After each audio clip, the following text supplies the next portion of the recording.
Estamos a un mes de una de las fechas más importantes de este año. Una fecha que podría cambiar el rumbo del país y por lo tanto la historia de México. El próximo 10 de abril es la consulta sobre la revocación de mandato al presidente Andrés Manuel López Obrador. Por su importancia, dedicaré 3 videos, uno por semana a este tema. En el primero veremos los datos que por 3 años ha levantado la empresa encuestadora México Elige sobre este tema y así con datos duros les diré cómo sí existe la posibilidad de revocar el mandato del presidente López Obrador. El segundo video, que será la semana que viene, tratará sobre la cuestión legal y los mitos detrás de la revocación del mandato. Habrá un tercer video, en 2 semanas más. Este tratará sobre los escenarios legales y políticos que podrían suscitarse si es revocado el presidente López Obrador de su mandato. Es decir, una vez revocado, ¿qué sigue para el país? Desde diciembre del 2018, México Elige ha medido la revocación de mandato con el índice de revocación. Por lo tanto, hay una serie de tiempo constante mes a mes de este tema. En 3 años, el gobierno de López Obrador ha estado en peligro de revocación de su mandato en junio del 2019 a razón del tema de las liquidaciones y cambios de la Policía Federal a Guardia Nacional. El segundo punto donde se revocaba es en marzo del 2020, por el tema del mal manejo del COVID-19.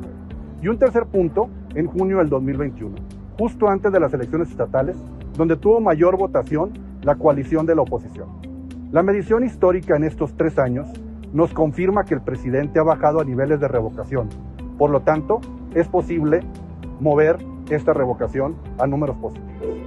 Por otro lado, se han escrito algunas decenas de artículos, columnas y videos por parte de académicos, periodistas y politólogos, intentando convencer a la gente para que no acuda a la consulta, arguyendo distintas tesis, incluyendo la de hacerle vacío a la consulta de revocación de mandato. Ante esto, los datos nos indican lo contrario. Hacerle vacío favorecerá solo al presidente. Los resultados de México Elige a la población en general, con una muestra de poco más de 10,000 personas, le dan el triunfo a López Obrador con el 55.6% que piden que permanezca versus el 40.4% que pide que se revoque su mandato. En cruces de información, cuando procesamos los datos de las personas que sí están interesadas y sí están muy seguros de acudir a la consulta, los números se favorecen aún más cuando solamente acuden aquellos que sí están muy interesados. Esto sube a López Obrador un 55% versus 67% de personas que pidan que permanezca, contra un 28% que piden que se revoque el mandato. Ante la situación de la revocación de mandato, se pone mucho más interesante cuando la gente sí participa. Es decir, cuando vemos en la medición el cruce de la información entre aquellos que dijeron que de seguro irían a votar a la consulta de revocación, sumados con aquellos que dicen que probablemente sí participarían.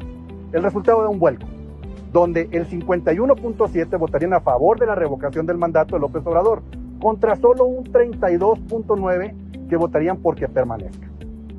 Cuando contemplamos a los que probablemente no vayan y los sumamos a los 2 grupos anteriores, la diferencia sube un poco, pero siguen revocando el mandato de López Obrador por un 53%. Así pues, la tesis de hacer vacío que la misma oposición está tratando de impulsar no los ayuda, sino por todo lo contrario, los perjudica. En esto radica la importancia de la participación ciudadana. Este no es un ejercicio de partidos políticos. Incluso la ley misma prohíbe que los partidos políticos promocionen la figura de la revocación. Y ahí, el mismo partido del que está en poder ha estado violando la ley constantemente, promocionando la ratificación con vallas, espectaculares y anuncios de los gobernadores. Si están tan seguros, ¿por qué violan la ley? Si están tan seguros, ¿por qué promueven la ratificación en lugar de la revocación? No confundamos esta consulta con un ejercicio más electoral. En la papeleta de consulta no estarán los partidos políticos, estará solo el presidente con sus aciertos y fracasos. La reflexión en esta consulta de revocación no será qué partido o qué candidato gobernará, sino por el futuro cercano del país. Será un voto totalmente emocional, donde los agravios o beneficios serán de entrada el razonamiento principal del voto. Con estos números, ¿te cambia la perspectiva de asistir a la consulta? ¿Eres un agraviado de este gobierno? ¿Perdiste tu empleo?